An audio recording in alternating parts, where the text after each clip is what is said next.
কৈলাশ মন্দিৰ ইলোৰা। কৈলাশ বা কৈলাশনাথ মন্দিৰ হৈছে ভাৰতৰ মহাৰাষ্ট্ৰৰ ঔৰংগাবাদ জিলাৰ সম্ভাজী নগৰৰ সমীপৱৰ্তী ইলোৰা গুহাত থকা এটা হিন্দু মন্দিৰ। শিলৰ মুখত খোদিত বৃহদাকাৰ শিল, ইয়াৰ আকাৰ, স্থাপত্য আৰু ভাস্কৰ্যৰ পৰিশোধনৰ বাবে ইয়াক বিশ্বৰ অন্যতম উল্লেখযোগ্য গুহা মন্দিৰ হিচাপে গণ্য কৰা হয়। ইলোৰাৰ গুহাত 34টা হিন্দু, বৌদ্ধ আৰু জৈন মন্দিৰ ব্যপ্ত হৈ আছে। কৈলাশ মন্দিৰত উৎসৰ্গামূলক শিলালিপিৰ অভাৱ যদিও ইয়াৰ নিৰ্মাণ যে ৰাষ্ট্ৰকূট শাসকৰ নিৰ্দেশতে কৰা হৈছিল তাক লৈ কোনো সন্দেহ নাই। ইয়াৰ নিৰ্মাণ ৰাষ্ট্ৰকূট ৰজা প্ৰথম কৃষ্ণৰ সময়ত হৈছিল বুলি কোৱা হয়। ইয়াৰ আধাৰ হৈছে কৃষ্ণৰাজৰ সৈতে মন্দিৰটোক সংযোজিত কৰা দুটাকৈ শিলালিপি। কৈলাশ মন্দিৰত একাধিক সুকীয়া স্থাপত্য আৰু ভাস্কৰ্য শৈলীৰ ব্যৱহাৰ কৰা হৈছে। তুলনামূলকভাৱে বৃহৎ আকাৰৰ মন্দিৰটো সম্বন্ধে একাংশ পণ্ডিতে অনুমান কৰে যে ইয়াৰ নিৰ্মাণ একাধিক ৰজাৰ ৰাজত্বকাল জুৰি বিস্তৃত আছিল। কিছুমান মন্দিৰৰ দেৱাল খোদিত ভাস্কৰ্য মন্দিৰৰ কাষতে অৱস্থিত 15 নম্বৰ গুহাৰ দশাৱতাৰ গুহাৰ শৈলীৰ সৈতে একে। দশাৱতাৰ গুহাত কৃষ্ণৰ পূৰ্বপুৰুষ আৰু ভতিজা দন্তি দুৰ্গৰ শিলালিপি আছে।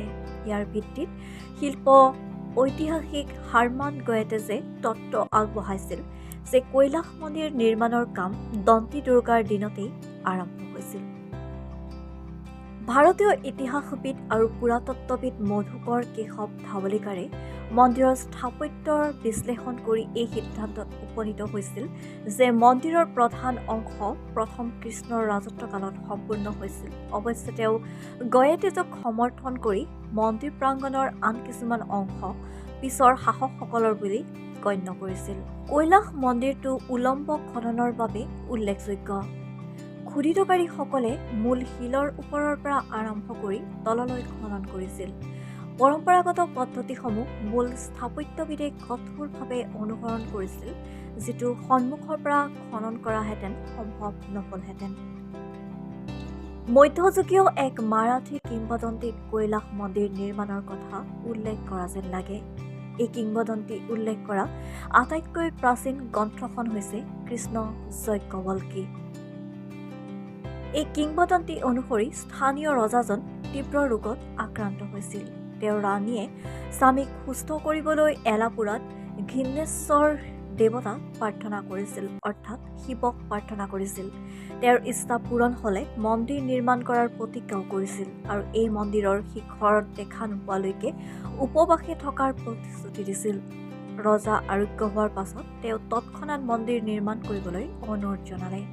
কিন্তু একাধিক স্থাপত্যবিদে ঘোষণা কৰিলে যে শিখৰেৰে সম্পূৰ্ণ মন্দিৰ নিৰ্মাণ কৰিবলৈ মাহৰ পিছত মাহ লাগি যাব।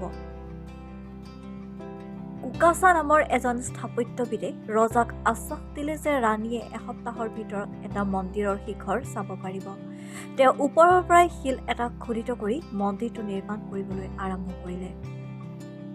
তেওঁ এসপ্তাহৰ ভিতৰতে শিখৰ শেষ কৰিবলৈ সক্ষম হৈছিল, যাৰ ফলত ৰাণীয়ে ব্ৰত এৰিব পাৰিছিল।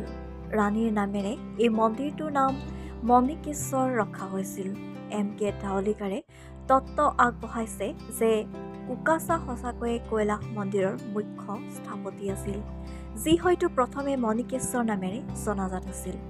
মধ্য ভাৰতৰ পৰা একাদশ-ত্ৰয়োদশ শতিকাৰ একাধিক শিলালিপিত কুকাচাৰ বিখ্যাত পৰিয়ালত জন্মগ্ৰহণ কৰা স্থাপত্যবিদসকলৰ উল্লেখ আছে। নিউজ ডেস্ক ৰিপৰ্ট, লেংডন বাতৰি।